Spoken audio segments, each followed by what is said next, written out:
നമസ്കാരം. പ്രധാന വാർത്തകൾ. മണ്ണാർക്കാട് എസോൺ കലോത്സവത്തിനിടെ ഉണ്ടായ സംഘർഷത്തിന് പിന്നാലെ SI അജാസുദ്ദീനെ സ്ഥലം മാറ്റി. പാലക്കാട് നോർത്ത് സ്റ്റേഷനിലേക്കാണ് സ്ഥലം മാറ്റം. SIക്കെതിരെ CPM ജില്ലാ സെക്രട്ടറി പരസ്യമായി രംഗത്ത് വന്നിരുന്നു.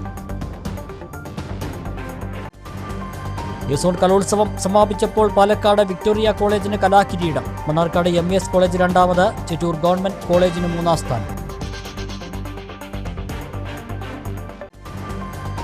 ഭാരതപ്പുഴയ്ക്ക് കുറുകെ പുതിയൊരു പാലത്തിനു കൂടി നടപടിയാകുന്നു. ഓങ്ങല്ലൂർ പഞ്ചായത്തിലെ കാരക്കാടിനെയും ദേശമംഗലം പഞ്ചായത്തിലെ കൊണ്ടയൂരിനെയും ബന്ധിപ്പിക്കുന്ന പാലം നിർമ്മാണവുമായി ബന്ധപ്പെട്ട് MLA-മാരുടെ യോഗം ചേർന്നു. സ്ഥലമേറ്റെടുപ്പ് വേഗത്തിലാക്കാൻ തീരുമാനം. മണ്ണാർക്കാട് കാഞ്ഞിരപ്പുഴ പാങ്ങോട് വിജയനഗറിലെ ശുദ്ധജലക്ഷാമം താലൂക്ക് വികസന സമിതിയിലും ചർച്ചയായി. പ്രശ്നം പരിഹരിക്കാത്തതിൽ രൂക്ഷ വിമർശനം. കിയോസ്കുകളിൽ വെള്ളം നിറച്ച് അടിയന്തര പരിഹാരം കാണണമെന്ന് സമിതി. വന്യജീവി ആക്രമണങ്ങളിൽ നിന്ന് സംരക്ഷണം വേണമെന്ന് കേരള റബ്ബർ ടാപ്പേഴ്സ് യൂണിയൻ. സംഘടനയുടെ പ്രഥമ മലപ്പുറം ജില്ലാ സമ്മേളനം മഞ്ചേരിയിൽ നടന്നു. വിശദമായ വാർത്തകൾ നോക്കാം. മണ്ണാർക്കാട് എസോൺ കലോത്സവത്തിനിടെ ഉണ്ടായ സംഘർഷത്തിന് പിന്നാലെ SI അജാസുദ്ദീനെ സ്ഥലം മാറ്റി. പാലക്കാട് നോർത്ത് സ്റ്റേഷനിലേക്കാണ് സ്ഥലം മാറ്റം. കഴിഞ്ഞ ദിവസം CPM ജില്ലാ സെക്രട്ടറി തന്നെ SIക്കെതിരെ രംഗത്ത് വന്നിരുന്നു. മണ്ണാർക്കാട് നടന്ന കാലിക്കറ്റ് സർവകലാശാല എസോൺ കലോത്സവത്തിലെ SFI പോലീസ് സംഘർഷമാണ് SIയുടെ സ്ഥലം മാറ്റത്തിന് പിന്നിലെ കാരണമെന്നാണ് സൂചന. സംഘർഷത്തിൽ SIയുടെ നെഞ്ചിന് പരിക്കേറ്റ് സ്വകാര്യ ആശുപത്രിയിൽ ചികിത്സ തേടിയിരുന്നു. SI അജാസുദ്ദീന്റെ മൊഴിയുടെ അടിസ്ഥാനത്തിൽ കണ്ടാലറിയുന്ന 30 SFI പ്രവർത്തകർക്കെതിരെ പോലീസ് കേസുമെടുത്തിരുന്നു. SIക്കെതിരെ CPM ജില്ലാ സെക്രട്ടറി EN സുരേഷ് ബാബു പരസ്യമായി തന്നെ രംഗത്ത് വന്നിരുന്നു. പോലീസ് ഇടപെട്ടതിലുള്ള അതൃപ്തി അദ്ദേഹം SP-യുമായി നേരിട്ട് സംസാരിക്കുകയും ചെയ്തിരുന്നു. ഇതിന് പിന്നാലെയാണ് SIയെ സ്ഥലം മാറ്റിയിട്ടുള്ളത്. ഇതിനിടെ പരിക്കേറ്റ 5 SFI പ്രവർത്തകരിൽ 4 പേർ ആശുപത്രി വിട്ടു. SFI മണ്ണാർക്കാട് ഏരിയ സെക്രട്ടറി ഫായിസിന്റെ കൈക്ക് സാരമായി പരിക്കേറ്റ ചികിത്സയിൽ തുടരുകയാണ്.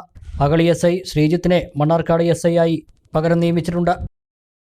മണ്ണാർക്കാട് നടന്ന കാലിക്കറ്റ് യൂണിവേഴ്സിറ്റി എസോൺ കലോത്സവത്തിൽ പാലക്കാട് വിക്ടോറിയ കോളേജിന് കിരീടം. 253 പോയിന്റ് നേടിയാണ് വിക്ടോറിയ കിരീടം സ്വന്തമാക്കിയത്. 124 പോയിന്റ് നേടി മണ്ണാർക്കാട് MES കല്ലടി കോളേജ് രണ്ടാം സ്ഥാനവും 116 പോയിന്റ് നേടി ചിറ്റൂർ ഗവൺമെന്റ് കോളേജ് മൂന്നാം സ്ഥാനവും നേടി. യൂണിവേഴ്സിറ്റി സിൻഡിക്കേറ്റ് അംഗം ഡോക്ടർ P. റഷീദ് അഹമ്മദ് വിജയികളെ പ്രഖ്യാപിച്ചു.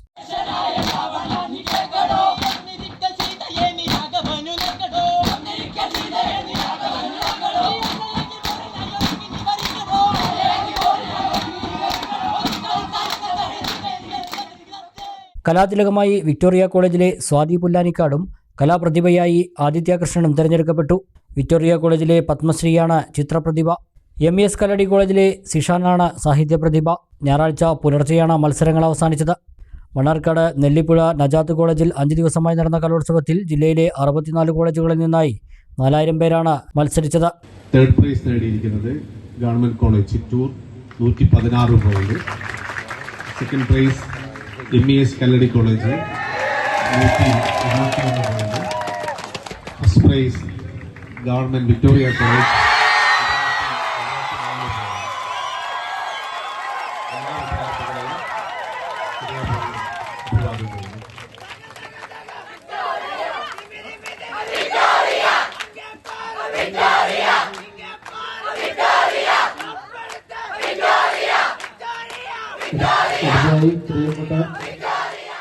പട്ടാമ്പി ഓങ്ങല്ലൂർ പഞ്ചായത്തിലെ കാരക്കാടിനെയും തൃശൂർ ജില്ലയിലെ ദേശമംഗലം പഞ്ചായത്തിലെ കൊണ്ടയൂരിനെയും ബന്ധിപ്പിക്കുന്ന കൊണ്ടയൂർ പാലത്തിന്റെ നിർമ്മാണവുമായി ബന്ധപ്പെട്ട് പട്ടാമ്പി ചേലക്കര MLA-മാരുടെ സംയുക്ത യോഗം ചേർന്നു. ഭാരതപ്പുഴയ്ക്ക് കുറുകെയാണ് പുതിയ പാലം നിർമ്മിക്കുന്നത്. 2017-2018 സാമ്പത്തിക വർഷത്തെ സംസ്ഥാന ബജറ്റിലാണ് കൊണ്ടയൂർ പാലത്തിന് ഫണ്ട് വകയിരുത്തിയത്. 50 കോടി രൂപയാണ് പദ്ധതിക്ക് വകയിരുത്തിയത്. പാലത്തിന് മാത്രം 16.95 കോടി രൂപയുടെ കിഫ്ബി അംഗീകാരം ലഭിച്ചു. സ്ഥലം ഏറ്റെടുപ്പിന് 1,32 ലക്ഷം രൂപയാണ് ചെലവിടുന്നത്. അപ്രോച്ച് റോഡ് നിർമ്മാണം, സർവേ എന്നിവയ്ക്കും തുക അനുവദിച്ചിട്ടുണ്ട്. ഓങ്ങല്ലൂർ വില്ലേജിൽ നിന്നും 150 സെന്റും കൊണ്ടയൂർ വില്ലേജിൽ നിന്ന് 60 സെന്റുമാണ് പദ്ധതിക്കായി ഏറ്റെടുക്കുന്നത്. പദ്ധതി പ്രവർത്തനങ്ങൾ വിലയിരുത്താൻ Muhammad Muhsin MLA, Chelakkara MLA, UR Pradeep എന്നിവരുടെ നേതൃത്വത്തിലാണ് യോഗം ചേർന്നത്. പാലം നിർമ്മാണം വേഗത്തിലാക്കുന്നതിന് സൗജന്യമായി സ്ഥലം വിട്ടുനൽകാൻ ആളുകൾ സന്നദ്ധരാവണമെന്ന് MLA അഭ്യർത്ഥിച്ചു. ഇതിനു പുറമെ നിലവിലുള്ള റെയിൽവേ അടിപ്പാതയ്ക്ക് അടുത്ത് തന്നെ മറ്റൊരു അടിപ്പാതയും നിർമ്മിക്കും. ഇതിനായി 15 കോടി രൂപ റെയിൽവേക്ക് അനുവദിക്കും. 337 മീറ്റർ നീളത്തിലും 11 മീറ്റർ വീതിയിലും പാലം നിർമ്മിക്കാനാണ് പദ്ധതി. കാരക്കാട് പ്രദേശത്ത് റെയിൽവേ സ്റ്റേഷൻ ഉണ്ടെങ്കിലും ബസ് സർവീസ് ഇല്ലാത്തത് ജനങ്ങൾക്ക് ഏറെ ബുദ്ധിമുട്ട് സൃഷ്ടിക്കുന്നുണ്ട്. പാലം യാഥാർത്ഥ്യമായാൽ കൂടുതൽ യാത്രാ സൗകര്യമുണ്ടാവുകയും കാരക്കാട് പ്രദേശത്ത് കൂടുതൽ വികസനവും വരുമെന്നാണ് പ്രതീക്ഷ. കേരള റോഡ് ഫണ്ട് ബോർഡ് വഴി തൃശൂർ ജില്ലയിലെ പ്രൊജക്റ്റായിട്ടാണ് പദ്ധതി നടപ്പാക്കുക. പാലം യാഥാർത്ഥ്യമായാൽ പട്ടാമ്പി മേഖലയിൽ നിന്ന് തൃശൂരിലേക്കുള്ള യാത്രാദൂരം കുറയും. നിർദ്ദിഷ്ട കുറ്റിപ്പുറം ഷൊർണൂർ തീരദേശ പാത യാഥാർത്ഥ്യമായാൽ പട്ടാമ്പി മുതൽ ചെങ്ങണാകുന്ന് വരെയുള്ള പാതയുടെ വീതി കൂടുന്നതും ഇരു ജില്ലകളിലേക്കുമുള്ള ഗതാഗത സൗകര്യം കൂട്ടും. ചേലക്കര പട്ടാമ്പി മണ്ഡലങ്ങളെ ബന്ധിപ്പിക്കുന്ന ഓങ്ങല്ലൂർ പഞ്ചായത്തും ദേശമംഗലം പഞ്ചായത്തുമായിട്ട് ബന്ധിപ്പിക്കുന്ന പാലം അത് ബഡ്ജറ്റിൽ വന്നതാണ്. അതുമായി ബന്ധപ്പെട്ടുള്ള പ്രവർത്തനങ്ങൾ KRFBയുടെ നേതൃത്വത്തിൽ നടന്നുകൊണ്ടിരിക്കുകയാണ്. ഡിസൈൻ ഫൈനലൈസ് ചെയ്തു. ലാൻഡ് അക്വസിഷന് വേണ്ടിയിട്ടുള്ള ആരുടെയൊക്കെ ലാൻഡ് ആണ് പോകുന്നത് ബൗണ്ടറി മാർക്ക് ചെയ്ത് കഴിഞ്ഞു. ലാൻഡ് അക്വസിഷൻ നടപടിയുമായി ബന്ധപ്പെട്ടാണ് പോകുന്നത്. അപ്പോൾ തന്നെ നമ്മൾ 2 MLAമാരും അതിന്റെ വർക്കിന്റെ റിവ്യൂ ആണ് ഇന്ന് വിളിച്ചത്. ഈ റിവ്യൂവുമായി ബന്ധപ്പെട്ടുള്ള കാര്യത്തിൽ ലാൻഡ് അക്വസിഷൻ ആണ് ഇപ്പോൾ കാലതാമസം എടുക്കുന്നത് എന്നാണ് നമുക്ക് മനസ്സിലായത്. അപ്പോൾ അവിടുത്തെ ജനങ്ങളുമായി സംസാരിച്ചുകൊണ്ട് സൗജന്യമായിട്ട് സ്ഥലം വിട്ടുതരികയാണെങ്കിൽ നമുക്ക് വളരെ വേഗത്തിൽ നിർമ്മാണം ആരംഭിക്കാം എന്നുള്ളതാണ് കാണുന്നത്. അപ്പൊ അത് ജനങ്ങളോട് ചോദിക്കും. ജനങ്ങൾ പോസിറ്റീവായിട്ട് സൗജന്യമായിട്ട് സ്ഥലം വിട്ടുതരികയാണെങ്കിൽ വളരെ വേഗത്തിൽ തന്നെ പാലം നമുക്ക് യാഥാർത്ഥ്യമാക്കാം. അതല്ലെങ്കിൽ ലാൻഡ് അക്വിസിഷൻ ആക്ട് പ്രകാരം അതിന്റെ പ്രൊസീജിയറുമായി മുന്നോട്ട് പോയിക്കൊണ്ട് പിന്നെ അവർക്ക് പണം കൊടുത്തുകൊണ്ട് തന്നെ പിന്നീട് സ്ഥലം ഏറ്റെടുക്കേണ്ടത്. അപ്പൊ അത് സ്വാഭാവികമായിട്ടും എടുക്കുന്ന കാലതാമസം അതിനെടുക്കും. അപ്പൊ അത് പിന്നെ പരമാവധി സൗജന്യമായിട്ട് തന്നെ ആളുകൾ തരണം എന്നുള്ളതാണ് നമ്മൾ അഭ്യർത്ഥിക്കുന്നത്. ഇനി ഇതുമായി ബന്ധപ്പെട്ട് നമുക്കറിയാം ഓങ്ങല്ലൂര് പഞ്ചായത്തിലേക്ക് കിടക്കുമ്പോൾ കാരക്കാട് ഭാഗത്ത് ഏറ്റവും വലിയ ഒരു പ്രതിസന്ധി നമുക്കുള്ളത് റെയിൽവേ പിന്നെ അണ്ടർ പാസേജുമായി ബന്ധപ്പെട്ടാണ്. അപ്പൊ അഡീഷണൽ ആയിട്ട് റെയിൽവേയുടെ താഴെ, അതായത് നമ്മുടെ റെയിൽവേ സ്റ്റേഷന് താഴെ ഒരു അണ്ടർ പാസേജ് കൂടി പിന്നെ ഉണ്ടാക്കുന്നതിന് വേണ്ടിയിട്ട് റെയിൽവേക്ക് പ്രപ്പോസൽ കൊടുത്തു. ഇപ്പോൾ 15 കോടി രൂപയാണ് ഇപ്പോൾ അവർ റെയിൽവേ ആവശ്യപ്പെട്ടിട്ടുള്ളത്. അപ്പൊ അത് കിഫ്ബി മുഖാന്തരം അതിനു വേണ്ടിയിട്ടുള്ള കൊടുക്കാനുള്ള നടപടി കൂടി സ്വീകരിക്കാനാണ് നമ്മൾ ഈ യോഗത്തിൽ തീരുമാനിച്ചിട്ടുള്ളത്. അതുമായി ബന്ധപ്പെട്ട് പിന്നെ ഇനി പാളം ഇരട്ടിക്കലടക്കമുള്ള മറ്റു കാര്യങ്ങൾ വരികയാണെങ്കിൽ സാങ്കേതികമായി പ്രശ്നം വരാതിരിക്കാനുള്ള കാര്യം. പിന്നെ ഭൂമി ഏറ്റെടുക്കൽ നടപടി തന്നെയാണല്ലോ ഇവിടെ തടസ്സമായിട്ട് നിൽക്കുന്നത്. ഭൂമി ഏറ്റെടുക്കുന്നത് പ്രൊസീജിയർ പ്രകാരം പോകുമ്പോൾ 2013 ലാൻഡ് പിന്നെ നമ്മുടെ ലാൻഡ് അക്വിസിഷൻ ആക്ട് പ്രകാരം വലിയ തടസ്സങ്ങൾ, പിന്നെ അതിന്റെ ഒരു പ്രൊസീജിയറിന് കാലതാമസം എടുക്കുന്ന തടസ്സങ്ങളുണ്ട്. അത് അതുകൊണ്ടാണ് കാലതാമസം എടുക്കുന്നത്. പക്ഷെ അത് പരിഹരിച്ച് സൗജന്യമായി സ്ഥലം ഏറ്റെടുത്ത് പിന്നെ യാഥാർത്ഥ്യമാക്കാനുള്ള ഒരു ശ്രമം എന്നുള്ള നിലയ്ക്ക് ഞങ്ങളിപ്പോൾ ഇന്ന് തീരുമാനിച്ചിട്ടുണ്ട്.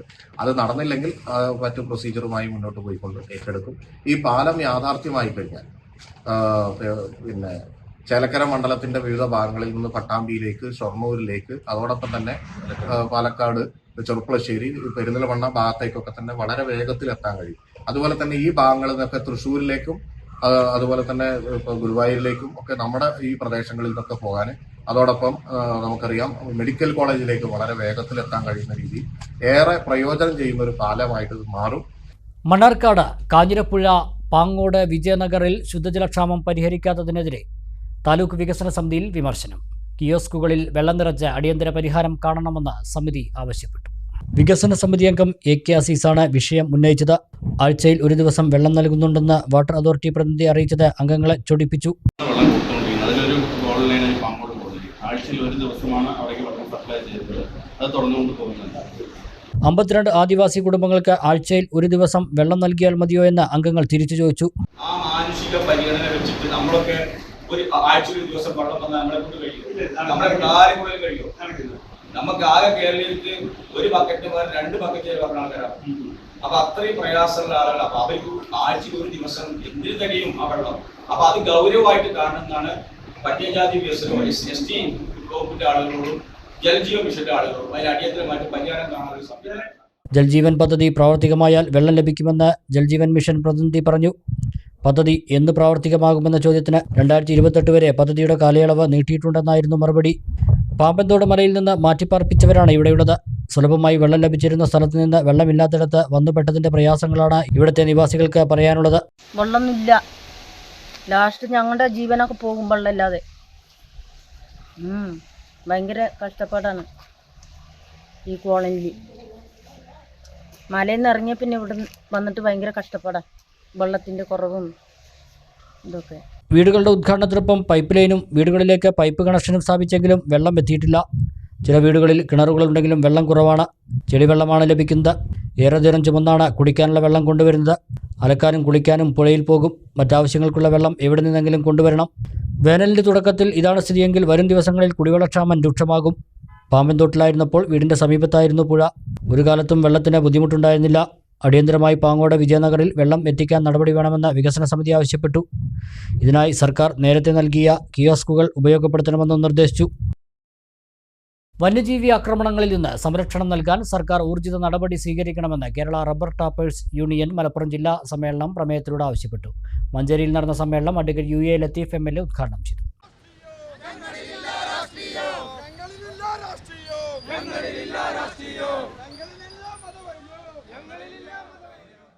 കേരള റബ്ബർ ടാപ്പേഴ്സ് യൂണിയന്റെ പ്രഥമ മലപ്പുറം ജില്ലാ സമ്മേളനമാണ് മഞ്ചേരിയിൽ നടന്നത്.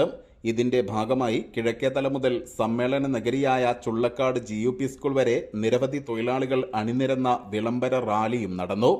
സമ്മേളനം അഡ്വക്കേറ്റ് UA ലത്തീഫ് MLA ഉദ്ഘാടനം ചെയ്തു. രാഷ്ട്രീയ പാർട്ടികളെ സംബന്ധിച്ചിടത്തോളം അവർ നോക്കുന്നത് അവരുടെ വോട്ട് ബാങ്കാണ്. അതായത് എത്ര തൊഴിലാളികൾ ഈ സംഘടനക്കുണ്ട് എന്ന് നോക്കിയിട്ടാവും അധികാരത്തിലിരിക്കുന്ന ആളുകളുടെ പ്രതികരണം. അത് ലക്ഷക്കണക്കിനാണെങ്കിൽ അടുത്ത വലിയ സമ്മേളനത്തിലേക്ക് അവരൊക്കെ കടന്നു വരും. എല്ലാ രാഷ്ട്രീയ പാർട്ടി നേതാക്കന്മാരും തൊഴിലാളി സംഘടനകളും നേതാക്കന്മാരും കടന്നു വരും. അതല്ല സംഘടന ക്ഷീണിച്ചു കൊണ്ടിരിക്കുകയാണെങ്കിൽ അവരെ ആരെയും നിങ്ങൾ പ്രതീക്ഷിക്കേണ്ടതില്ല. ഇന്ന് നമ്മൾ കാണുന്നത് ഈ അടിസ്ഥാന വർഗം, അതായത് സാധാരണ ആലങ്കാരികമായി എല്ലാ തൊഴിലാളി സംഘടനാ നേതാക്കളും അടിസ്ഥാന വർഗത്തെക്കുറിച്ച് ഗ്രാസ് റൂട്ട് ലെവലിനെക്കുറിച്ച് പ്രതിപാദിച്ചുകൊണ്ടാണ് സംസാരിക്കുന്നത്. എല്ലാവരും പാവപ്പെട്ടവരെ കുറിച്ചാണ് സംസാരിക്കുക. അത് തന്നെയാണ് വേണ്ടത്. ഒരു യൂണിയൻ KRTU ജില്ലാ പ്രസിഡന്റ് V സൈനുദ്ദീൻ ചടങ്ങിൽ അധ്യക്ഷത വഹിച്ചു.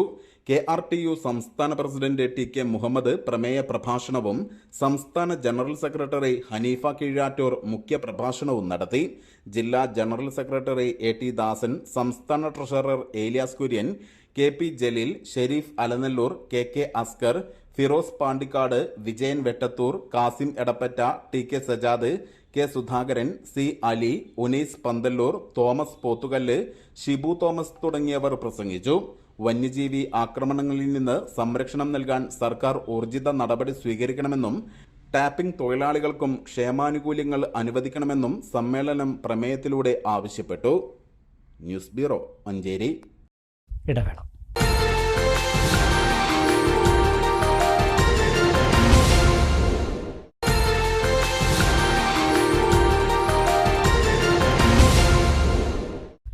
വാർത്തകൾ തുടരുന്നു. റെസിഡന്റ് അസോസിയേഷൻ കൂട്ടായ്മകളുടെ പ്രവർത്തനം സമൂഹ നന്മയ്ക്കെന്ന് നജീബ് കാന്തപുരം MLA. കുടുംബങ്ങൾ നവീകരിക്കുമ്പോൾ സാമൂഹ്യ പുരോഗതിയിലേക്ക് നീങ്ങുമെന്നും നജീബ് കാന്തപുരം MLA പറഞ്ഞു. പെരിന്തൽമണ്ണയിൽ confederation of resident welfare association ജില്ലാ സമ്മേളനം ഉദ്ഘാടനം ചെയ്ത് സംസാരിക്കുകയായിരുന്നു MLA. കേരളത്തെ മാലിന്യമുക്തമാക്കുമെന്ന് സംഘടന പ്രതിജ്ഞ ചെയ്തു. റെസിഡൻസ് അസോസിയേഷനുകളുടെ സംഘടനയായ കോൺഫെഡറേഷൻ ഓഫ് റെസിഡൻസ് വെൽഫെയർ അസോസിയേഷന്റെ 12ാമത് മലപ്പുറം ജില്ലാ സമ്മേളനമാണ് പെരിന്തൽമണ്ണയിൽ ചേർന്നത്. IMA ഹാളിൽ നടന്ന സമ്മേളനം നജീബ് കാന്തപുരം MLA ഉദ്ഘാടനം ചെയ്തു. റെസിഡൻസ് അസോസിയേഷനുകൾ സമൂഹ നന്മയ്ക്കായാണ് പ്രവർത്തിക്കുന്നതെന്നും കുടുംബങ്ങൾ നവീകരിക്കുമ്പോഴാണ് സാമൂഹ്യ പുരോഗതി ഉണ്ടാകുന്നതെന്നും നജീബ് കാന്തപുരം MLA പറഞ്ഞു. കുടുംബം വളരെ മഹത്തരമായ ഒരു എസ്റ്റാബ്ലിഷ്മെന്റ് ആണ്. ഒരു രാഷ്ട്രം നിലനിൽക്കണമെങ്കിൽ കുടുംബം നിലനിൽക്കണം. അന്തചിത്രമാകുന്ന ഒരു കുടുംബം ഒരു നല്ല രാഷ്ട്രത്തെ ഉണ്ടാക്കില്ല. അന്തചിത്രമാകുന്ന ഒരു കുടുംബം ഒരിക്കലും ഒരു നല്ല സമൂഹത്തെ ഉണ്ടാക്കുകയില്ല. ഒരു കുടുംബത്തിലെ നന്മയാണ്, ഒരു കുടുംബത്തിന്റെ അന്തസ്സാണ്, ഒരു കുടുംബത്തിന്റെ ആത്മാവാണ് ഒരു സമൂഹത്തിന്റെയും രാഷ്ട്രത്തിന്റെയും ആത്മാവായി തീരുന്നത്. സ്വന്തം അമ്മയെ വെട്ടിക്കൊല്ലുന്ന മക്കളുടെ കാലത്ത് നവീകരിക്കപ്പെടേണ്ടത് കുടുംബമാണ്. നിങ്ങളുടെ റെസിഡൻസ് അസോസിയേഷന്റെ ഒരു വലിയ തറവാടാണ്, ഞാൻ നേരത്തെ സൂചിപ്പിച്ച പോലെ. അതുകൊണ്ട് ഓരോ വീടുകൾക്കകത്തും നമുക്ക് ഹാപ്പിനെസ് ഇൻഡെക്സ് വർദ്ധിപ്പിക്കണം. കോർവ സ്ഥാപക നേതാക്കളായ അച്യുതൻ, S രാമചന്ദ്രൻ, അഡ്വക്കേറ്റ് രാധാകൃഷ്ണൻ, വയനാട് ചൂരൽമല ദുരന്തമുഖത്ത് സ്തുത്യർഹമായ സേവനം ചെയ്ത ഹസീന വഹാബ്, 154 തവണ രക്തം ദാനം ചെയ്ത ദേശീയ സംസ്ഥാന അവാർഡ് ജേതാവ് KT അബ്ദുൽ അസീസ്, നർത്തകിയും നൃത്ത അധ്യാപികയുമായ കലാമണ്ഡലം സുശീല, ഗായിക ഗാനഭൂഷണം സുധാ നെടുങ്ങാടി, വ്യവസായ വാണിജ്യ സേവന മേഖലയിൽ സമഗ്ര സംഭാവന നൽകിയ KTMA സലാം എന്നിവരെ ചടങ്ങിൽ ആദരിച്ചു. കോർവയുടെ വെബ്സൈറ്റ് ലോഞ്ചിംഗ് നഗരസഭാ ചെയർമാൻ പി ഷാജി നിർവഹിച്ചു. റെസിഡന്റ് അസോസിയേഷൻ ഒരു വിവേചനവും കാണിക്കാതെ പ്രവർത്തിക്കുന്ന സംഘടനയാണെന്ന് നഗരസഭാ ചെയർമാൻ പി ഷാജി പറഞ്ഞു. പലതരത്തിലുള്ള വിവേചനങ്ങൾ, ജാതിയുടെ ഉണ്ട്, മതത്തിന്റെ ഉണ്ട്, മറ്റു പല താല്പര്യങ്ങളുടെയും ഒക്കെ വിവേചനങ്ങൾ ഉണ്ട്. കൂട്ടായ്മയൊക്കെ ഉണ്ട്, നല്ല കൂട്ടായ്മകളുണ്ട്. പക്ഷെ കാലഘട്ടത്തിനനുസരിച്ചുള്ള കൂട്ടായ്മ അതുകൊണ്ട് വേണമെന്നുണ്ടെങ്കിൽ ഒരു വിവേചനവുമില്ലാതെ കൂടിച്ചേരാൻ പറ്റുന്ന കൂട്ടായ്മകൾ വേണം. അത് റെസിഡൻസ് അസോസിയേഷനുകളിൽ സാധ്യമാണെന്നുള്ളതാണ് കാണാൻ വേണ്ടി കഴിയും. കോർവ ജില്ലാ പ്രസിഡന്റ് OMA റഷീദ് ചടങ്ങിൽ അധ്യക്ഷത വഹിച്ചു. സംസ്ഥാന പ്രസിഡന്റ് പുതുക്കുടി മുരളീധരൻ മുഖ്യപ്രഭാഷണം നടത്തി. മുൻ ജില്ലാ സെക്രട്ടറി ദ്വാരക ഉണ്ണി ഒരുമിച്ച് നിന്ന് ഒരുമിച്ച് വളരാം വിഷയാവതരണം നടത്തി.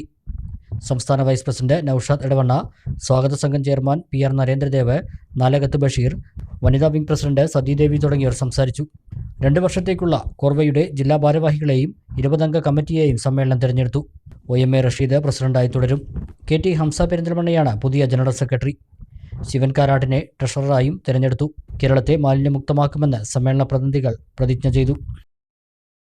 മലപ്പുറം ജില്ലാ ഇന്റർ സ്കൂൾ ചെസ് ചാമ്പ്യൻഷിപ്പ് പെരിന്തൽമണ്ണയിൽ നടന്നു. ജില്ലാ കളക്ടർ VR വിനോദ് ചാമ്പ്യൻഷിപ്പ് ഉദ്ഘാടനം ചെയ്തു. ജില്ലാ ചാമ്പ്യൻഷിപ്പിൽ വിജയിച്ച 6 താരങ്ങളെ സംസ്ഥാന ചാമ്പ്യൻഷിപ്പിലേക്ക് തെരഞ്ഞെടുത്തു. പെരിന്തൽമണ്ണ വള്ളുവനാട് വിദ്യാഭവനിലാണ് ജില്ലാ ഇന്റർ സ്കൂൾ ചെസ് ചാമ്പ്യൻഷിപ്പ് നടന്നത്. ജില്ലാ കളക്ടർ VR വിനോദ് ചാമ്പ്യൻഷിപ്പ് ഉദ്ഘാടനം ചെയ്തു. മുൻ ജില്ലാ police superintendent U Abdul Kareem മുഖ്യാതിഥിയായിരുന്നു. Valluvanad Vidyabhavan principal P Haridas, chess association ഭാരവാഹികൾ തുടങ്ങിയവർ സംബന്ധിച്ചു. LP, UP, ഹയർ സെക്കൻഡറി എന്നിങ്ങനെ 3 വിഭാഗങ്ങളിലായി ആൺകുട്ടികളും പെൺകുട്ടികളും ചാമ്പ്യൻഷിപ്പിൽ മത്സരിച്ചു. 280ഓളം വിദ്യാർത്ഥികൾ ചാമ്പ്യൻഷിപ്പിൽ പങ്കെടുത്തു. ചെസ് പരിശീലിപ്പിക്കുന്ന സ്കൂളുകളെ പ്രോത്സാഹിപ്പിക്കുന്നതിന് ചെസ് കേരള ചാമ്പ്യൻഷിപ്പുകൾ നടത്തിവരുന്നതിൻ്റെ ഭാഗമായാണ് ജില്ലാ ചാമ്പ്യൻഷിപ്പ് സംഘടിപ്പിച്ചത്. ചെസ് താരങ്ങളെ സംസ്ഥാന ദേശീയ തലത്തിലേക്ക് ഉയർത്തിക്കൊണ്ടുവരുന്നതിൻ്റെ ഭാഗമായിട്ട് കൂടിയാണ് ജില്ലാ ചാമ്പ്യൻഷിപ്പ് സംഘടിപ്പിച്ചതെന്ന് ചെസ് മലപ്പുറം ഭാരവാഹികൾ പറഞ്ഞു. കേരളത്തിലെ ചെസ് പഠിപ്പിക്കുന്ന, ചെസ് പരിശീലിപ്പിക്കുന്ന സ്കൂളുകളെ പ്രോത്സാഹിപ്പിക്കുക, അതുവഴി ഗ്രാസ് റൂട്ട് ലെവലിൽ ചെസ്സിനെ പ്രോത്സാഹിപ്പിക്കുക എന്നുള്ള ചെസ് കേരളയുടെ ഒരു ഉദ്യമത്തിൻ്റെ ഭാഗമായിട്ട് നടക്കുന്ന ഒരു ടൂർണമെൻ്റാണിത്. ഇതിൽ നിന്നും 6 പേരെ സംസ്ഥാന മത്സരങ്ങളിലേക്ക് സെലക്ട് ചെയ്യുന്നുണ്ട്. 6 കാറ്റഗറിയിലായിട്ടാണ് മത്സരം. സ്കൂൾ കുട്ടികൾക്കും സ്കൂളുകൾക്കും വേണ്ടി സെപ്പറേറ്റ് സമ്മാനങ്ങൾ ഒരുക്കിയിട്ടുണ്ട്. അപ്പോൾ ചെസ് പഠിപ്പിക്കുന്ന സ്കൂളുകളെ പ്രോത്സാഹിപ്പിക്കുക എന്നുള്ളതാണ് ഇതിൻ്റെ പ്രധാനപ്പെട്ട ലക്ഷ്യം. മലപ്പുറം ചെസ് അസോസിയേഷൻ ഭാരവാഹികളായ KP Ismail, E Shihabuddin, P Biju, Ashraf Arakkuparamba, Shamsuddin Aravimangalam തുടങ്ങിയവർ ചാമ്പ്യൻഷിപ്പിലെ മത്സരങ്ങൾക്ക് നേതൃത്വം നൽകി. ജില്ലാ ചാമ്പ്യൻഷിപ്പിൽ വിജയികളായ 6 താരങ്ങളെ സംസ്ഥാന ചാമ്പ്യൻഷിപ്പിലേക്ക് തിരഞ്ഞെടുത്തു. എടത്തനാട്ടുകര ടൗണിലെ ഹൈമാസ്റ്റ് ലൈറ്റ് പ്രവർത്തനരഹിതമായിട്ട് വർഷങ്ങളായി. ലൈറ്റ് നവീകരിക്കേണ്ട ബന്ധപ്പെട്ടവർ ഇപ്പോഴും ലൈറ്റ് കത്താത്തത് അറിഞ്ഞില്ലെന്ന മട്ടാണ്. N ഷംസുദ്ദീൻ MLAയുടെ 2015-16 വർഷത്തെ ആസ്തി വികസന ഫണ്ട് ഉപയോഗിച്ച് എടത്തനാട്ടുകര ടൗണിൽ സ്ഥാപിച്ചതാണ് ഈ കാണുന്ന ഹൈമാസ്റ്റ് ലൈറ്റ്. അലനല്ലൂർ, പൊൻപാറ, മേലാറ്റൂർ, കാപ്പുപറമ്പ് റോഡുകൾ വന്നുചേരുന്ന ഭാഗമായതിനാൽ യാത്രക്കാർക്കും പൊതുജനങ്ങൾക്കും ഏറെ ഉപകാരപ്രദമായിരുന്നു ലൈറ്റ്. എന്നാൽ വർഷങ്ങളായി ലൈറ്റ് പ്രവർത്തനരഹിതമാണ്. ഇതോടെ ടൗൺ ഇരുട്ടിലായി. വൈദ്യുതി കാലുകളിലും കടകളിലുമുള്ള ചെറിയ വെട്ടം മാത്രമാണിപ്പോൾ ടൗണിൽ ഉള്ളത്. വെള്ളിയാഴ്ച ദിവസങ്ങളിൽ എടത്തനാട്ടുകരയിൽ ഉണ്ടാവുന്ന ആഴ്ചച്ചന്തയും ലൈറ്റ് അണഞ്ഞതോടെ വെട്ടിലായിരിക്കുകയാണ്. ലൈറ്റ് കണ്ണടച്ചതോടെ ഇരുട്ടിന്റെ മറപറ്റി എടത്തനാട്ടുകര ടൗൺ കേന്ദ്രീകരിച്ചുള്ള കടകളിൽ മോഷണങ്ങളും മോഷണശ്രമങ്ങളും വർദ്ധിച്ചു വരുന്നുണ്ടെന്നും വ്യാപാരികൾ പറയുന്നു. ബന്ധപ്പെട്ട അധികൃതർ വിഷയം ഗൗരവത്തിൽ എടുത്ത് ലൈറ്റ് പ്രവർത്തിപ്പിക്കാനുള്ള നടപടികൾ എത്രയും പെട്ടെന്ന് കൈക്കൊള്ളണമെന്നും വ്യാപാരികൾ ആവശ്യപ്പെട്ടു.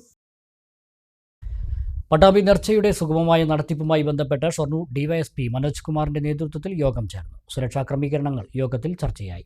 നഗരത്തിൽ മുഴുവൻ CCTV ക്യാമറകൾ സ്ഥാപിക്കാനും ഉത്സവം ഇൻഷുർ ചെയ്യാനും തീരുമാനിച്ചു. ഫെബ്രുവരി 8-9 തീയതികളിലായാണ് പട്ടാമ്പി 111ാമത് നേർച്ച ആഘോഷിക്കുന്നത്. ഉത്സവത്തിന്റെ സുഗമമായ നടത്തിപ്പുമായി ബന്ധപ്പെട്ടാണ് രാവിലത്തെ കൊടികയറ്റത്തിനും വൈകുന്നേരത്തെ നഗരപ്രദക്ഷിണ ഘോഷയാത്രയിലും പങ്കെടുക്കുന്ന മുഴുവൻ ഉപ ആഘോഷ കമ്മിറ്റി ഭാരവാഹികളുടെയും കേന്ദ്ര ആഘോഷ കമ്മിറ്റി ഭാരവാഹികളുടെയും യോഗം പോലീസ് വിളിച്ചു ചേർത്തത്. ഷൊർണൂർ DYSP മനോജ് കുമാറിന്റെ നേതൃത്വത്തിലായിരുന്നു യോഗം. പട്ടാമ്പി CI പത്മരാജൻ, SI മണികണ്ഠൻ, കേന്ദ്ര നേർച്ച ആഘോഷ committee president KR Narayanaswami, general secretary Ali Poovathingal, treasurer AV Abu, vice പ്രസിഡന്റുമാരായ വാഹിദ് കൽപ്പക, ഉസ്മാൻ പൊളിക്കൽ, റാവുത്തന്മാർ, ഉപകമ്മിറ്റി ഭാരവാഹികൾ എന്നിവർ പങ്കെടുത്തു. സുരക്ഷയ്ക്കായി പട്ടാമ്പി ടൗൺ മുഴുവൻ CCTV ക്യാമറകളും വെളിച്ചത്തിനായി MH ലൈറ്റുകളും സ്ഥാപിക്കും. ഉത്സവം ഇൻഷൂർ ചെയ്യാനും അമിത ശബ്ദം പുറപ്പെടുവിക്കുന്ന നാസിക് ഡോൾ, DJ മുതലായവ കർശനമായി ഒഴിവാക്കാനും കൃത്യസമയം പാലിച്ച് ഘോഷയാത്ര പൂർത്തിയാക്കാനും തീരുമാനിച്ചു. മുഹമ്മദ് നബിയും ശ്രീരാമനും ശ്രീകൃഷ്ണനും അല്ലെങ്കിൽ യേശുക്രിസ്തുവും പറയാത്ത കാര്യങ്ങളാണ് യഥാർത്ഥത്തിൽ നമ്മുടെ ഉത്സവങ്ങൾ നടക്കുന്നത്. അവരാരും തന്നെ ഞങ്ങളുടെ വിഗ്രഹം ആനപ്പുറത്ത് ഏറ്റി നിങ്ങൾ നഗരപ്രദക്ഷിണം നടത്തണം പറഞ്ഞിട്ടില്ല. നഗരങ്ങൾ മുഴുവൻ കിടുങ്ങുന്ന രൂപത്തിൽ വെടിക്കെട്ട് നടത്തണമെന്ന് പറഞ്ഞിട്ടില്ല. നിങ്ങൾ ഏതെങ്കിലും പുരാണങ്ങൾ വായിച്ചിട്ടുണ്ടോ എനിക്കറിയാം, ഞാൻ വായിച്ചിട്ടില്ല. പക്ഷെ അവരൊന്നും പറയാത്ത രൂപത്തിലുള്ള നിയമലംഘനങ്ങളാണ് ഇന്ന് മനുഷ്യന്റെ മൃഗീയ വിനോദങ്ങളുടെ ഭാഗമായിട്ട് ഇന്ന് സമൂഹത്തിൽ നടന്നുകൊണ്ടിരിക്കുന്നത്. എന്റെ മുന്നിലിരിക്കുന്ന ചെറുപ്പക്കാർ ശ്രദ്ധിക്കണം. എല്ലാവിധത്തിലുള്ള ആളുകളുടെ മതവിഭാഗക്കാരുടെയും സങ്കടങ്ങൾ പറഞ്ഞ് നേർച്ചകൾ നേർന്ന് അടുത്തൊരു വർഷത്തേക്കുള്ള സൗഭാഗ്യം കാംക്ഷിച്ചു വരുന്ന ആ കാലഘട്ടം മാറി ഇന്ന് മദ്യവും മയക്കുമരുന്നും കഴിച്ച് കൂത്താടുന്ന വേദികളായിട്ട് ഉത്സവ പറമ്പുകൾ മാറാൻ നമ്മൾ അനുവദിച്ചു കഴിഞ്ഞാൽ ഇനിയുള്ള തലമുറയ്ക്ക് ഇത് നടത്താൻ വേണ്ടി പറ്റില്ല. നിയമം കർക്കശമാക്കിക്കൊണ്ട് ഇത് നിരോധിക്കേണ്ട കാലത്തിലടക്കം കാര്യങ്ങൾ പോവുകയാണ്. അടച്ചുറപ്പുള്ള വീടിനായി വിധവയുടെ കാത്തിരിപ്പിന് 10 വർഷം. കുമരമ്പത്തൂർ പഞ്ചായത്തിലെ മൈലാമ്പാടം പത്തുകുടിക്കുന്നിലെ പാർലി ആയിഷയാണ് വീടിനു വേണ്ടി കാത്തിരിക്കുന്നത്. നിലവിൽ തകർന്നു വീഴാറായ ഓട് വീട്ടിലാണ് ആയിഷ കഴിയുന്നത്. കഴിഞ്ഞ ദിവസം ഓട് ദേഹത്ത് വീണ ആയിഷയ്ക്ക് പരിക്കേറ്റിരുന്നു. ഭർത്താവ് മരിച്ചിട്ട് 10 വർഷമായി. മകന് കൂലിപ്പണിയിൽ നിന്നും കിട്ടുന്നതും ആയിഷ തൊഴിലുറപ്പിന് പോയി കിട്ടുന്ന വരുമാനവും കൊണ്ടാണ് കഴിയുന്നത്. ദൈനംദിന ചെലവ് കഴിഞ്ഞ് വീട് വയ്ക്കാനുള്ള സാമ്പത്തിക സ്ഥിതിയില്ല. 10 വർഷമായി വീടിനു വേണ്ടി പഞ്ചായത്തിലും ബ്ലോക്ക് പഞ്ചായത്തിലും പോകാൻ തുടങ്ങിയിട്ട്. വീട് അനുവദിക്കാമെന്ന് പറയുന്നതല്ലാതെ ലഭിക്കുന്നില്ല. ഓരോ കാരണം പറഞ്ഞ് മടക്കി വിടുകയാണെന്ന് ആയിഷ പറയുന്നു. 10 കൊല്ലം എൻ്റെ മാപ്പ മരിച്ചിട്ടല്ലേ ഈ 10 കൊല്ലം ഞാൻ പെരക്കെഴുതിയിട്ട്. ഇപ്പോൾ ഇക്കൊല്ലാണ് പെര പാസ്സായിക്കണു. തരും എന്ന് പറഞ്ഞിട്ട് ഇങ്ങനെ വിടുകയാണ്. തരും എന്ന് പറയും.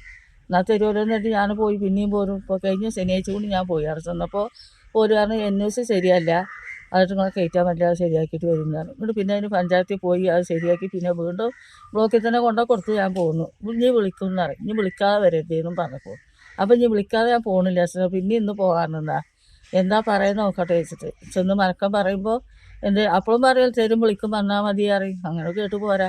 അങ്ങനെ ഇപ്പോൾ 3 മാസമായി നടക്കും. പേർക്ക് പാസ്സായിട്ട് 3 മാസം കഴിഞ്ഞു നടക്കാൻ തുടങ്ങിയിട്ട്. അന്ന് തുടങ്ങിയ പോക്കന്നെ. പെര പൊട്ടികൊണ്ട് കജിൻ്റെ കൈപ്പായ്മൊക്കെ മുറിയായി. ഞാൻ അവിടെ ഇങ്ങനെ കുഞ്ഞൊന്നും കണ്ട് മുറ്റടിക്കുകയാണ്. അതിൽ ഓട് പൊട്ടി വീണത് ഞാൻ തന്നെ അറിഞ്ഞില്ല. വീട്ടിൽ വന്ന് വേറെ കുട്ടീൻ്റെ അടുത്തുണ്ടാണ്. കുട്ടീനോട് കുട്ടിയെ ഓടിക്കുമെന്നാണ്. അപ്പോൾ കുട്ടി അങ്ങനെ ഓടിക്കഴിച്ചാൽ അടുത്തുള്ള കുട്ടിയായിരുന്നു, ചെറിയ കുട്ടിയാണ്. കുട്ടിയെ പെണ്ണെ ഓടിക്കളാ എൻ്റെ മേത്തും പൊങ്കും പറഞ്ഞപ്പോൾ ഓടിൻ്റെ കൈപ്പായിട്ട് ഇവിടെ വന്ന് മുറിയായി വറുകി ഇങ്ങനെ ചോര പൊട്ടാൻ തുടങ്ങി. മഴക്കാലത്തിന് മുമ്പ് വീട് അനുവദിച്ചില്ലെങ്കിൽ ഉള്ള വീടും തകർന്നു വീഴും. വീട് തകരുമെന്ന ഭയത്തെ തുടർന്ന് മാറി താമസിക്കുകയാണ്. 6 സെന്റ് സ്ഥലം ആയിഷയുടെ പേരിലുണ്ട്. അടിയന്തരമായി ലൈഫിൽ വീട് അനുവദിക്കണമെന്നാണ് ആയിഷയുടെ ആവശ്യം. ഒരു ചെറിയ ഇടവേള കൂടി.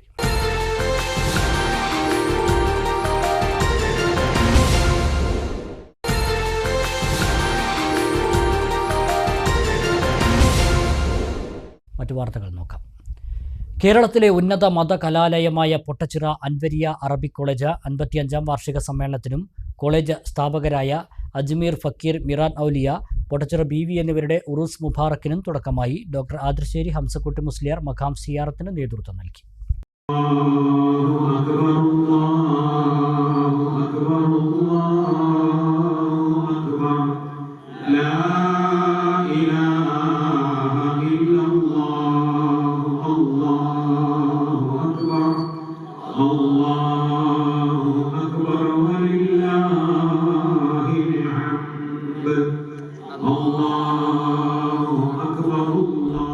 Anwariya general secretary Qazi C. Muhammad Musliyar കൊടി ഉയർത്തിയതോടെയാണ് പരിപാടികൾക്ക് തുടക്കമായത്.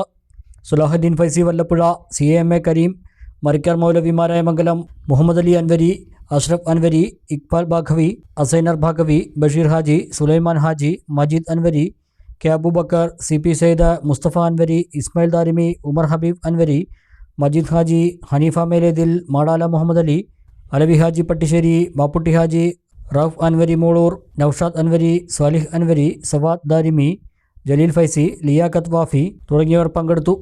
ഞായറാഴ്ച രാവിലെ 10 മണിക്ക് കുടുംബസംഗമം നടന്നു. സ്വാലിഹ് അൻവരി ചേകന്നൂർ അനുസ്മരണ പ്രഭാഷണവും ഇബ്രാഹിം അൻവരി പഴയന്നൂർ മുഖ്യപ്രഭാഷണവും നടത്തി. തിങ്കളാഴ്ച രാവിലെ 10 മണിക്ക് ആലിയ സംഗമം നടക്കും. രാത്രി 7 മണിക്ക് നടക്കുന്ന സന്നദ്ധാന സമ്മേളനം സമസ്ത പ്രസിഡന്റ് സയ്യിദ് ജിഫ്രി മുത്തുക്കോയ തങ്ങൾ ഉദ്ഘാടനം ചെയ്യും. സാദിഖ് അലി ശിഹാബ് തങ്ങൾ അധ്യക്ഷത വഹിക്കും. Samastha general secretary professor K Alikutty Musliyar അനുഗ്രഹ പ്രഭാഷണം നിർവഹിക്കും. ചൊവ്വാഴ്ച രാവിലെ 9 മണിക്ക് നടക്കുന്ന മൗലിദ് സദസ്സിന് ഇമ്പിച്ചിക്കോയ തങ്ങൾ കൊടക്കാട് നേതൃത്വം നൽകും. അൻവരിയ പ്രിൻസിപ്പാൾ ഡോക്ടർ ആദിർശ്ശേരി ഹംസക്കുട്ടി മുസ്ലിയാർ ഉദ്ഘാടനം ചെയ്യും. തുടർന്ന് അന്നദാനം നടക്കും. കരിമ്പുഴ കോട്ടപ്പുറം തിരുവളയനാട്ടുകാവ് ഭഗവതി ക്ഷേത്രത്തിൽ അഷ്ടബന്ധ നവീകരണ കലശം ഫെബ്രുവരി 3 തുടങ്ങും. 2008 ഇതിനു മുമ്പ് ഇവിടെ നവീകരണ കലശം നടന്നത്. തന്ത്രി അണ്ടലാടി മനയ്ക്കൽ നാരായണ നമ്പൂതിരിപ്പാട് മുഖ്യ കാർമ്മികത്തിലാണ് ചടങ്ങുകളെന്ന് ക്ഷേത്രം ഭാരവാഹികൾ വാർത്താ സമ്മേളനത്തിൽ അറിയിച്ചു. 3 വൈകിട്ട് 5:30 ആചാര്യവരണം, ഭഗവത് സേവ എന്നിവ നടക്കും. ഉപദേവനായ അയ്യപ്പന്റെ പ്രതിഷ്ഠ 8 രാവിലെ 6:30 7:30 ഇടയിൽ നടക്കും. അയ്യപ്പന് പുതിയ ക്ഷേത്രം നിർമ്മിച്ചിട്ടുണ്ട്. പ്രതിഷ്ഠയ്ക്കുള്ള വിഗ്രഹത്തെ 4 ഉച്ചയ്ക്ക് 2 കവളപ്പാറയിൽ നിന്ന് കരിമ്പുഴയിലെത്തിക്കും. തുടർന്ന് തട്ടകത്തിൻ്റെ വിവിധ ഭാഗങ്ങളിൽ സ്വീകരണം നൽകും. കരിമ്പുഴത്തെരുവ്, കുന്നക്കാട്, കോട്ടേക്കാവ്, ചോലക്കുറിശി, ആറ്റാശ്ശേരി, കുലുക്കിലിയാട്, നായാടിപ്പാറ, കുളപ്പാടം, കാവുണ്ട, കൂടാന്തൊടി, കോട്ടപ്പുറം ആശുപത്രിപ്പടി എന്നിവിടങ്ങളിലൂടെയാണ് ഘോഷയാത്ര. 6 ദിവസം നീണ്ടു നിൽക്കുന്ന നവീകരണ കലശം 8 സമാപിക്കും. 8 രാവിലെ സഹസ്രകലശാഭിഷേകം, ദേവീപ്രസാദ ഊട്ട്, ഉപദേവ പ്രതിഷ്ഠ, വൈകിട്ട് മഹാകുരുതി എന്നിവ നടക്കും. 30 ലക്ഷം രൂപയോളം ചെലവിലാണ് നവീകരണ കലശം നടക്കുന്നതെന്ന് general convener P Unnikrishnan, PT Angappan, trustee board chairman MT Suresh, അംഗങ്ങളായ K മുരളീമോഹനൻ, A രാജേന്ദ്രൻ എന്നിവർ വാർത്താ സമ്മേളനത്തിൽ അറിയിച്ചു. കോട്ടപ്പുറം ശ്രീ തിരുവളനാട് ഭഗവതി ക്ഷേത്രത്തിൽ ഫെബ്രുവരി 3 മുതൽ 8 വരെ അഷ്ടബന്ധ നവീകരണ കലശം ക്ഷേത്രം തന്ത്രി അണ്ടലാടി നാരായണ നമ്പൂതിരിപ്പാട്ടിന്റെ മുഖ്യ കാർമ്മികത്വത്തിൽ നടക്കുന്നു. ഫെബ്രുവരി 8 ഉപദേവ പ്രതിഷ്ഠ രാവിലെ 6:30 തൊട്ട് 7:30 വരെ. സ്വാമി അയ്യപ്പന്റെ മനോഹരമായ ഒരു ക്ഷേത്രം നിർമ്മിച്ചിട്ടുണ്ട്. അതിന് ഉപദേവ പ്രതിഷ്ഠ നടക്കുന്നുണ്ട്. 8 മണി തൊട്ട് 10 മണി വരെ സഹസ്ര കലശം. അന്ന് ഭഗവതിയുടെ പ്രതിഷ്ഠാദിനമാണ്. ആ പ്രതിഷ്ഠാദിനത്തിന്റെ ദിവസം സഹസ്ര കലശമാണ് അവസാനത്തെ ദിവസം അഭിഷേകം ചെയ്യുന്നത്. അഭിഷേകത്തിന് ശേഷം 11 മണിക്ക് ശേഷം അന്നത്തെ പ്രതിഷ്ഠാദിന സദ്യ, പിറന്നാൾ സദ്യ ഒരുക്കുന്നുണ്ട്. ഏകദേശം തട്ടത്തിലെ മുഴുവൻ ആൾക്കാർക്കും 6000-ഓളം പേരാണ് അതിൽ പങ്കെടുക്കാറുള്ളത്. 6000-ഓളം പേർക്ക് ഭക്ഷണം സദ്യ ഒരുക്കി കൊടുക്കുന്ന ആ സദ്യ ഉണ്ട്. ഫെബ്രുവരി 3 മുതൽ 8 വരെ കലശത്തോടനുബന്ധിച്ച് വിവിധ ഹോമങ്ങളും പൂജകളും ഉണ്ട്. ഇതിലേക്ക് എല്ലാവരെയും തട്ടത്തിലെ മുഴുവൻ ഭക്തജനങ്ങളെയും ഇതിലേക്ക് ഈ ഹോമങ്ങളെയും കലശ ചടങ്ങുകളിലേക്കും പ്രതിഷ്ഠാ ദിനത്തിന്റെ സദ്യയിലേക്കും ഭാഗമായി ക്ഷണിക്കുന്നു. കരിമ്പുഴ കുലുക്കിലിയാട് യുവചേതന പുതിയ മേഖലയിലേക്ക് ചുവടുവെക്കുന്നു. Yuvachethana institute of palliative training centre K Premkumar MLA ഉദ്ഘാടനം ചെയ്തു. ആംബുലൻസ് അല്ലാത്ത വാഹനം കൊടുക്കുമ്പോൾ ആ വാഹനം ഉദ്ദേശശുദ്ധിയില്ലാതെ ചിലർ ഉപയോഗിച്ചതിന്റെ ഭാഗമായിട്ട് ചില പരാതികളോടെ വന്നു. നമ്മളങ്ങനെ ചെയ്യുമെന്നല്ല ഈ പറഞ്ഞതിന്റെ അർത്ഥം. പക്ഷെ ഒരിടത്ത് നമുക്ക് ഉത്തരയിൽ കല്ലുകടിക്കുക എന്ന് പറയുന്നത് കേട്ടില്ലേ, അതുപോലെ അവരുടെ മുന്നിൽ ധനകാര്യ വകുപ്പിന് മുന്നിലുള്ള ഒരു അനുഭവം ഇത്തരത്തിൽ തെറ്റായ നിലയിൽ ഈ കാര്യങ്ങൾ ചെയ്തതിന്റെ അനുഭവമായിരുന്നു. അപ്പൊ അവര് പറഞ്ഞു, അതുകൊണ്ട് ആംബുലൻസിന് നിങ്ങൾ സൊസൈറ്റിക്ക് 3 വർഷമെങ്കിലും രജിസ്റ്റർ ചെയ്ത് 3 വർഷമെങ്കിലും പ്രവർത്തിക്കുന്ന സൊസൈറ്റിക്ക് നമുക്ക് ആംബുലൻസ് കൊടുക്കാം, മറ്റു വാഹനം കൊടുക്കാൻ നിർവാഹമില്ല എന്ന് പറഞ്ഞിട്ട് മടക്കുകയാണ് ചെയ്തത്. അപ്പൊ നമ്മളത് പൂർണ്ണമായിട്ടും വിട്ടിട്ടില്ല. രണ്ടാമത് വീണ്ടും നമ്മൾ കൊടുത്തു, അതും റിജക്ട് ചെയ്തു. ഇനി ഒരു ചെറിയ എന്തെങ്കിലും ഒരു ക്രമീകരണം നടത്തി നമുക്ക് മന്ത്രിയെ നേരിൽ കണ്ട് ഈ വസ്തുതയും സാഹചര്യങ്ങളൊക്കെ ബോധ്യപ്പെടുത്തി നമുക്ക് ചെയ്യാൻ കഴിയുമോ എന്നുള്ള ഒരു ശ്രമം വീണ്ടും നടത്താം. ആ ശ്രമം യാഥാർത്ഥ്യമായാൽ യുവചേതനയ്ക്ക് ആംബുലൻസിന് അപ്പുറത്തുള്ള ഒരു വാഹനം കൂടി നൽകാൻ സന്നദ്ധമാണ് എന്ന് ഈ സന്ദർഭത്തിൽ അറിയിക്കും. പാലിയേറ്റീവ് രംഗത്ത് പ്രവർത്തിക്കുവാൻ താൽപ്പര്യമുള്ള നഴ്സിംഗ് അറിയാവുന്ന യുവതീ യുവാക്കൾക്ക് പരിശീലനം നൽകുക എന്ന ലക്ഷ്യത്തോടെയാണ് സ്ഥാപനം പ്രവർത്തനം ആരംഭിച്ചത്. CCPN 6 മാസ കോഴ്സും വളണ്ടിയർമാർക്കുള്ള ഹ്രസ്വകാല പരിശീലനവുമാണ് നടത്തുന്നത്. Yuvachethana palliative care president Vasudevan അധ്യക്ഷത വഹിച്ചു. സെക്രട്ടറി രാമകൃഷ്ണൻ, പഞ്ചായത്ത് അംഗം ഉമ്മർ കുന്നത്ത്, CPIP ജില്ലാ president VP Hussain, IAPC Kerala vice president Anitha, secretary Venugopal എന്നിവർ സംസാരിച്ചു. പ്രധാന വാർത്തകൾ ഒരിക്കൽ കൂടി. മണ്ണാർക്കാട് ഏസോൺ കലോത്സവത്തിനിടെ ഉണ്ടായ സംഘർഷത്തിന് പിന്നാലെ SI അജാസുദ്ദീനെ സ്ഥലം മാറ്റി.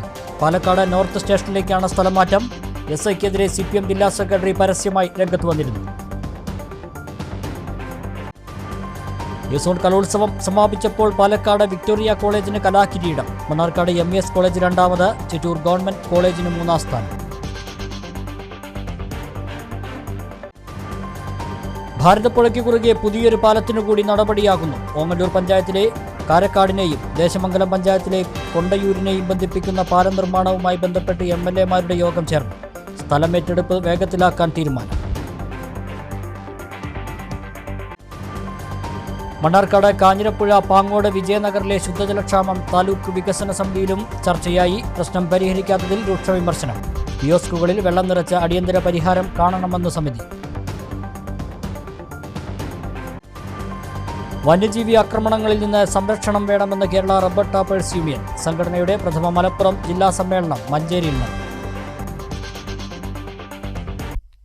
ഈ വാർത്താ ബുള്ളറ്റിൻ സമാപിക്കുന്നു. നമസ്കാരം.